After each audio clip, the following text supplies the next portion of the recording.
Salam, friends of BookBytes. I have something truly delightful to end the weekend, and I can guarantee a few laughs along the way as well. A topic that once we'd advertised it earlier this week, I know that we were going to expect a lot of different responses. So we were perfect parents until we had children by Vanessa Raphaely and Karan Shimka.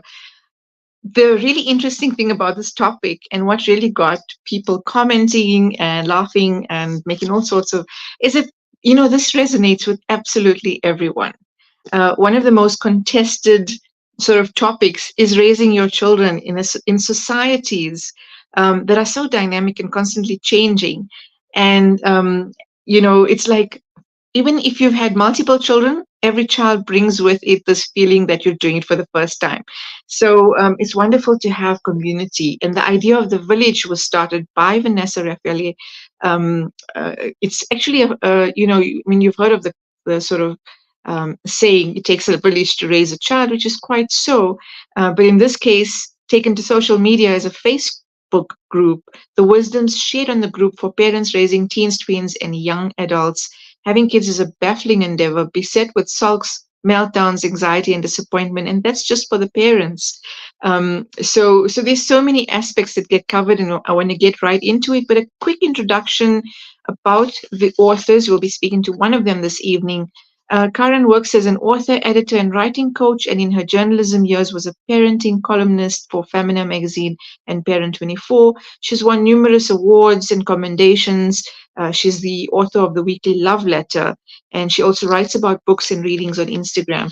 Vanessa Raphaely started her career on London's Fleet Street, moving on to the world of women's magazines before returning to South Africa to become a multi-award winning editor of Cosmopolitan and to run Associated Media, which was publishers of Cosmo, House and Leisure, Marie Claire, O Magazine, the Oprah Magazine, and others. After 20 years, she left and launched The Village, South Africa's most beloved and influential social media platform for families of tweens, teens, and young adults. She's written children's books, a novel called Plus One. She writes widely, both locally and internationally.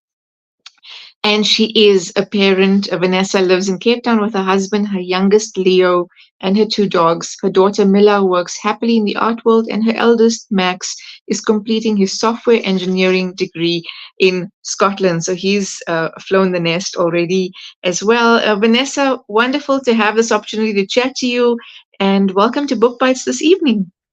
Thank you so much for having me. I'm really excited to chat. So, right off the cuff, I mean, you are raising almost 60,000 children together through, well, more. You're saying 60,000 families are represented on this fantastic group that you formed called the Village. Talk to us about finding and founding the Village and what it's been like engaging with so many parents, because I think it takes a lot of vulnerability to put yourself out there on social media, but you found real community here. Talk to us about this. I always say I'm the luckiest person alive, or maybe my children are, because I have 61,000 now best friends. And that is really the great privilege of the community that we're all part of. Anyone who's a member on the village has access to this incredible holding space. You're right, you mentioned it takes a village to raise a child. But what I believe is that community is the medicine for everything, every challenge that we face. And unfortunately, in the world today, communities are under pressure. You know, human beings did very well when we were sitting in multi-generational, diverse groups underneath a tree in our village square, talking to each other, learning from each other, sharing. And now we go back to our high walls, um, our burger bars, we order in from Uber Eats, we watch Netflix. And I think what we really have lost is a connection, the ability to reach out and touch each other, to look at each other in four eyes, to share open heart to open mind, to build bridges, even if sometimes they are from one end of the spectrum to the other. And, you know, the village, which I started 7 years ago, was just a lovely little experiment. I didn't know how long we'd be able to keep it harmonious. I didn't know how long we'd be able to keep it kind, non-judgmental, a place of support. I mean, that is not really often achievable on social media. We know it's stormy seas out there and a lot of hostility. And you know what? It's lucky seven. It's, it's 7 years later, and also the Magnificent Seven. We're still going strong. We make miracles small and large happen every day. We bring our best selves to the community. We follow the rules and the guidelines, the guardrails, and we're kind to each other. And it's been the most enormous privilege. My children sometimes cringe and sometimes rail against it, but in general, I think it's been the hugest privilege because I can say that it has helped me be a better parent. So I start from a position of great humility, in the sense that I don't know where I would be without my 61,000 best friends. What I really enjoyed, I mean, as much as there's so many beautiful anecdotal references throughout the book, being a month where we commemorate mental health, it's also very much a treatise on the parent. The parent, starting off from a position of vulnerability and thinking you want the best for your child, but at some point you might just slip up, you might just get things wrong because you doing this for the first time, or doing it for the first time every time you have a child, and there's that feeling that you don't want to mess up. So it's so wonderful to be able to hold hands in this way and allow social media to engage the village, so to speak. What have been some of the most engaging moments, and perhaps humbling moments, through this journey with the village and in your own parenting journey, if you wish to share? Well, my daughter, my oldest daughter, my 25-year-old, she always jokes that she's the first pancake. And you know what you do with the first pancake is you throw it out. She always says that she was the disastrous first pancake that needed to be thrown out, although her suggestion was where she should be thrown would be to a nice two-bedroom flat with access to a gym and a pool. She was always hopeful. But she said that she is the muse of the village.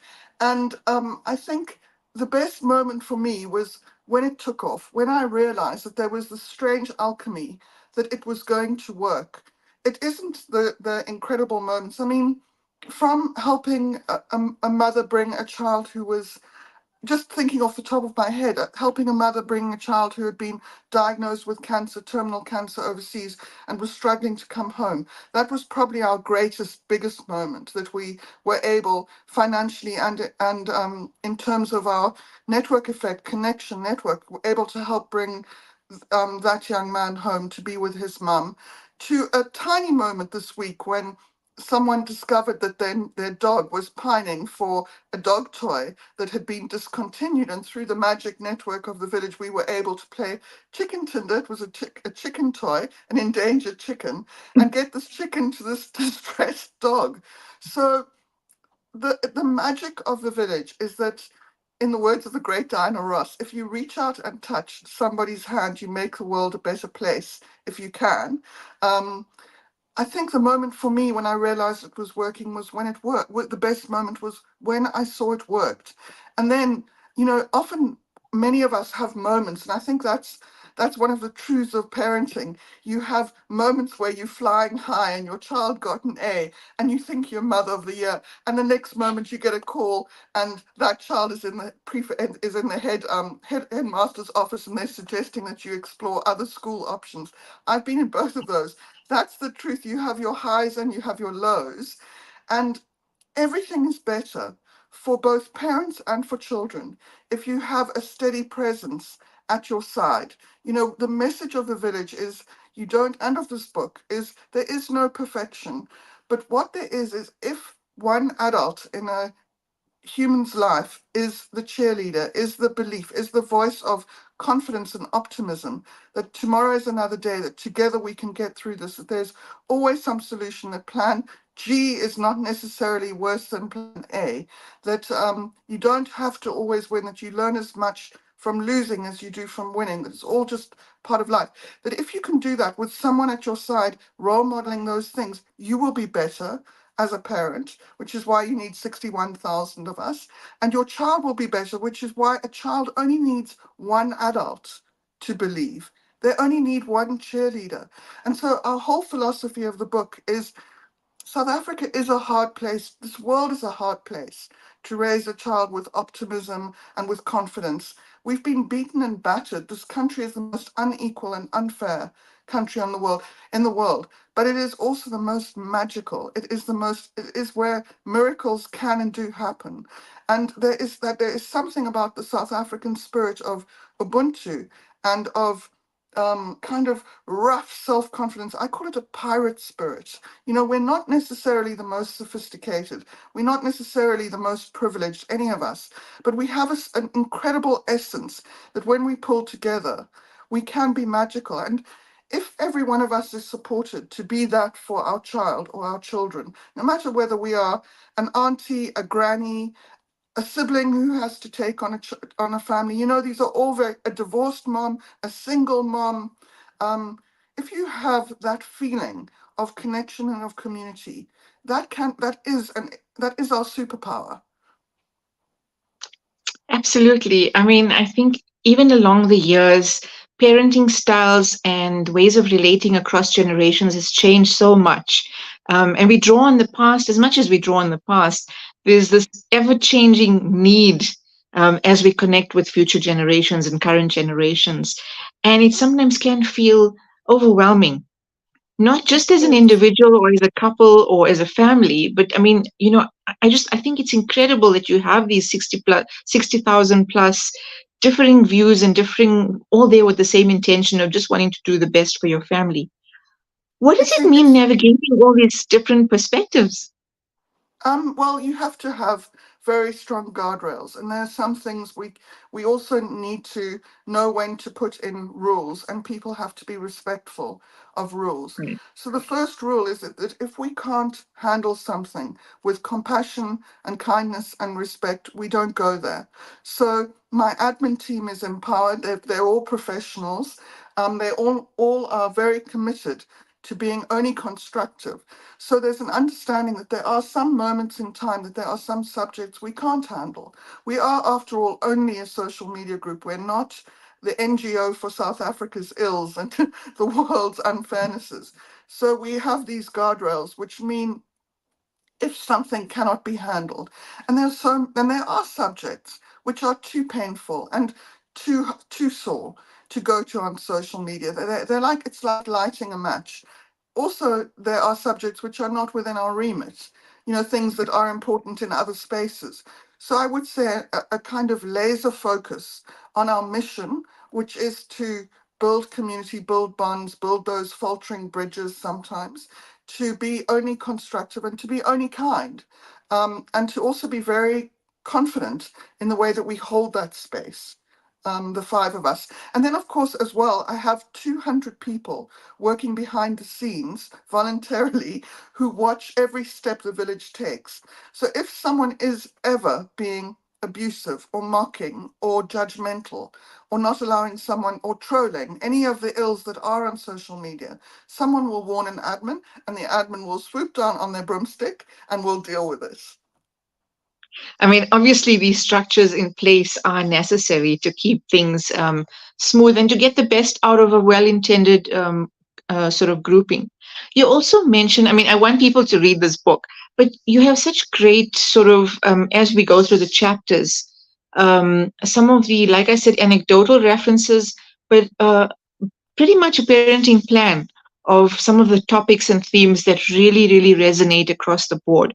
Whether it's dealing with, with introverted children or young children, or speaking about sexuality, or exploring different life phases with children of different ages, and sometimes even sort of coming up to maybe even having a bit of a clash with your child on certain issues and being able to step back.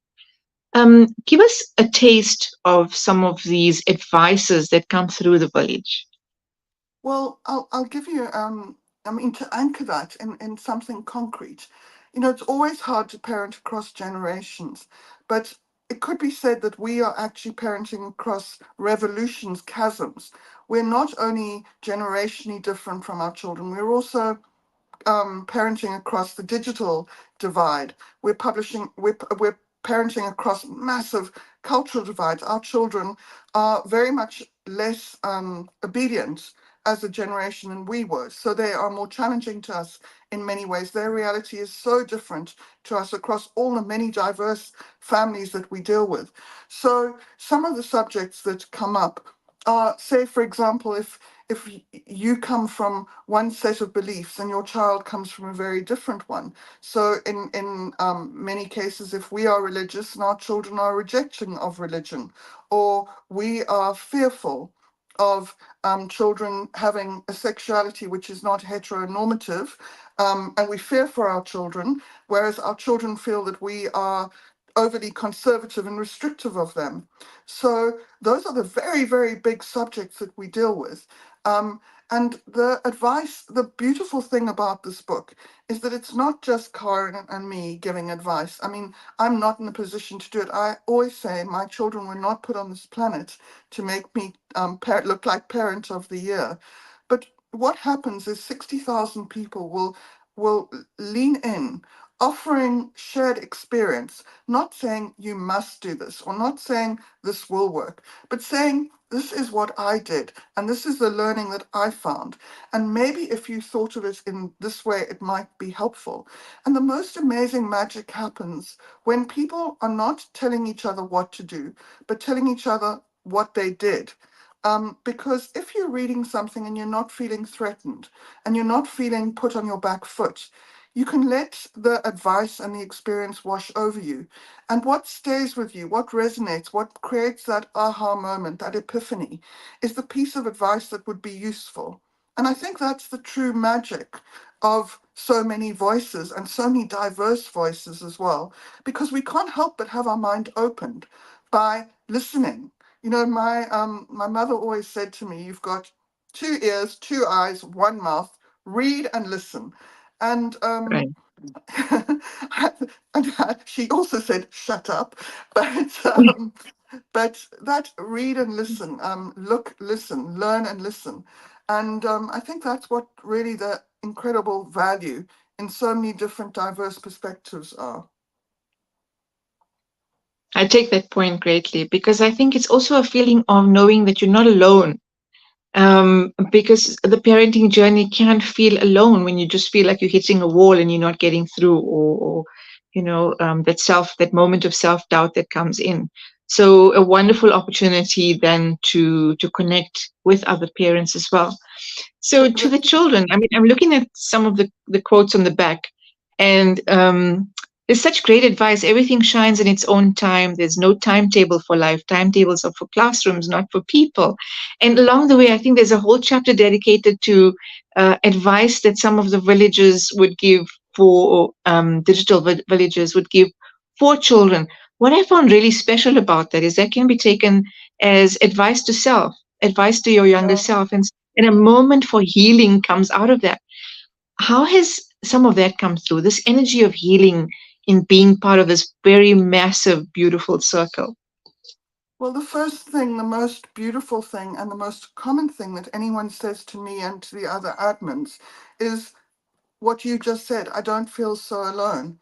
Because I don't think there's one of us who has never heard her child say, or his child say, "You are the worst mother or father on the planet. I hate you."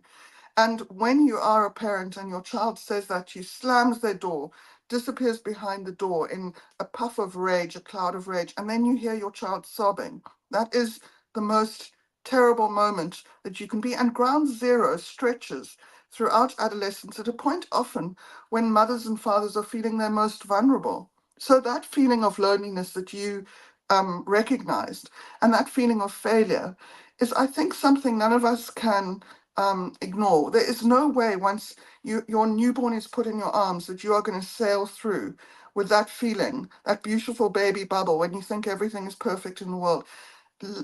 Human beings are meant to learn from pain and mistakes as well as success. And yet, when we are in the pain and we are in our mistakes, and it is our precious children who we fear we're letting down or who are suffering, it is the most lonely feeling on earth. And there's an epidemic of loneliness around the world at the moment, and COVID made it so much worse for us. Social media has, in a weird way, made it worse as well because it's made us more polarized, more angry with each other. And the antidote for all of this is actually connecting parent to parent, in my opinion. I think that the first step towards healing any family is for the adult in the family to feel optimism, to feel hope, to feel support.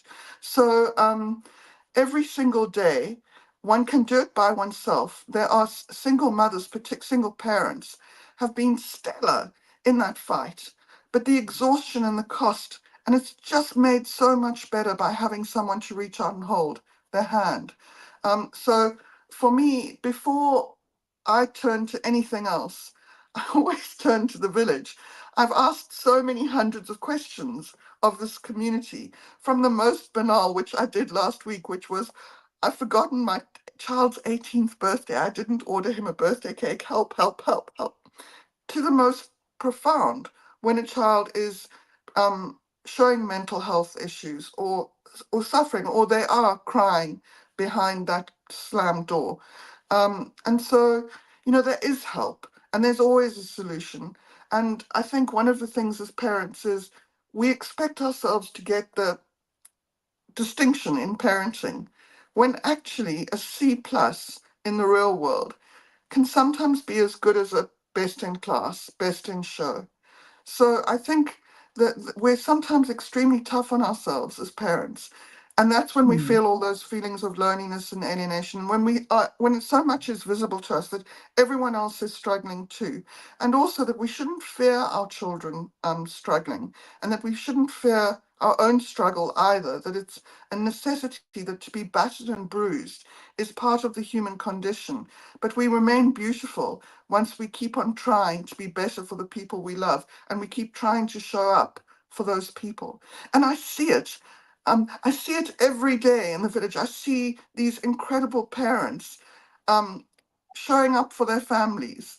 And to me, it's been one of the most healing. I've had a long career. I'm ancient. I'm 60 next year. And I've had this long career of very many wonderful things.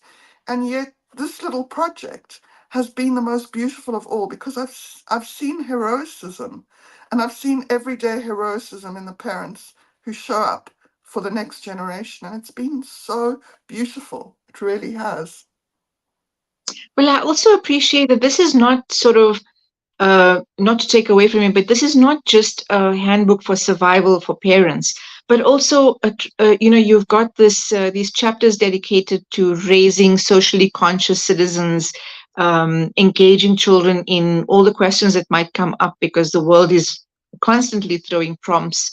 And I really appreciated those chapters where you're talking about social consciousness, seeking justice, from the start, where it's about kindness and safety, and moving all the way across to really engaging like sort of a social consciousness in your children.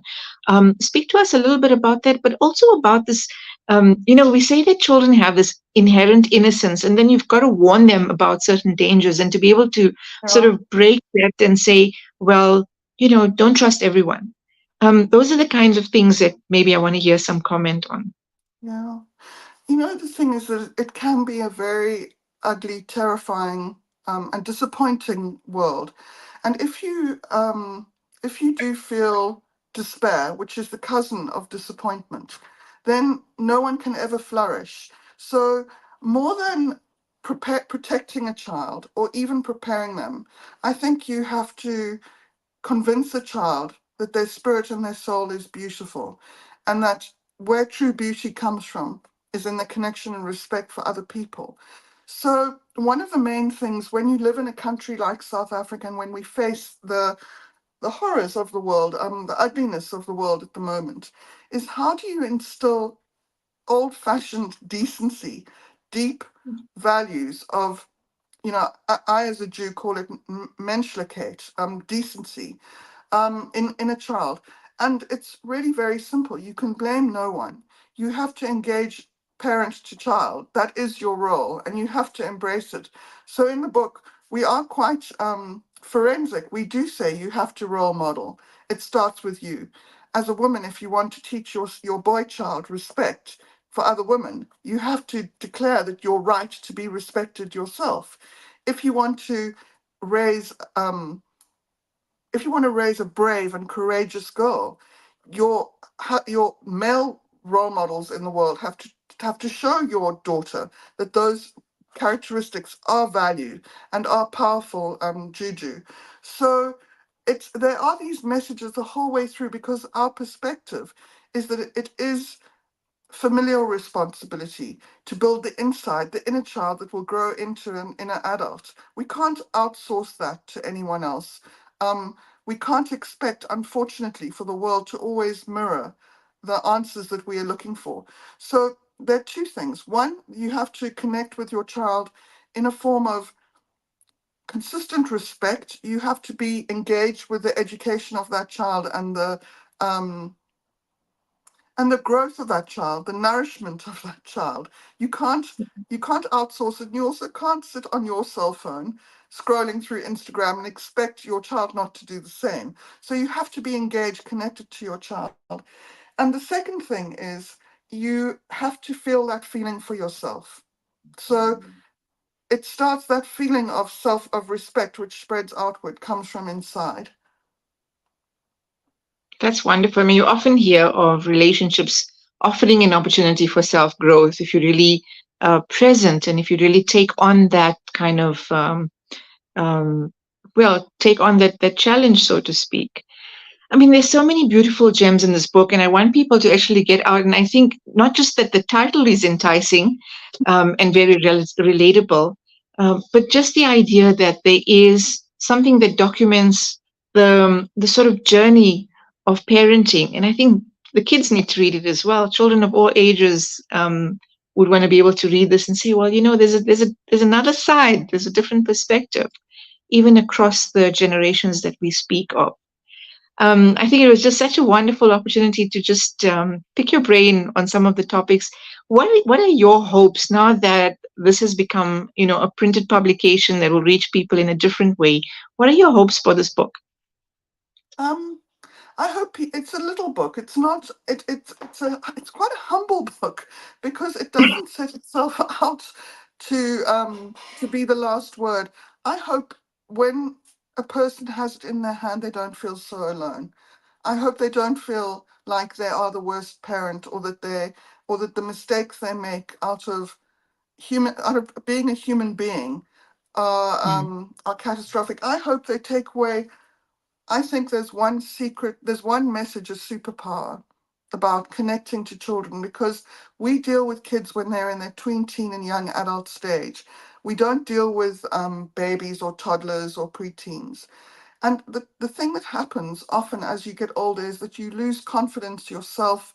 Maybe you grow into wisdom, but also we all know for women that menopause happens at the same time as adolescence for many of our children. What a terrible storm of hormones. And so the one message that I think that is something that our generation needs to understand is the superpower to connect to a child is respect. um, Before you demand respect, is to talk and listen to that child with respect, to give them oxygen, to give them a space. You can do that while holding guardrails and expecting it in return. But those children who have been molded and battered and helicoptered and pushed and pressured and disappointed, and who have been who feel that they have to achieve for their children, for their parents, those children are going to struggle much more than the ones whose parents are actually making the effort to give them the oxygen to grow and to flourish. So I think that if that's the one message that I've got over the many years, that I wish that I had understood. I think innately a lot of us do because our children demand it. But I think that a few generations back, our parents expected us to respect them, and to be silent, and to somehow become the creations that they hoped for, or that would make them feel that we were safe. Now I think our children are their own beautiful creations, with us at their sides. Um, and treating each other with respect is the greatest bond. It's such a powerful bond. And I think if there's three messages: one, you are not the worst parent in the world. Two, you are not alone. You've got lots of friends out there doing just as much trouble as you are. And three, respect both ways is a superpower. Thank you so much for your time. We have run out of time, but this was a fantastic discussion. And we wish you everything of the best with the village, with the book. And I know that many of our listeners and viewers are going to be watching and perhaps joining in the discussions. And that's it Love for it. this evening session. Thank you. And so you heard from Vanessa Raphaely of We Were Perfect Parents Until We Had Children. That's it from us on Book Bites this evening. Assalamu alaikum wa rahmatullahi wa barakatuh.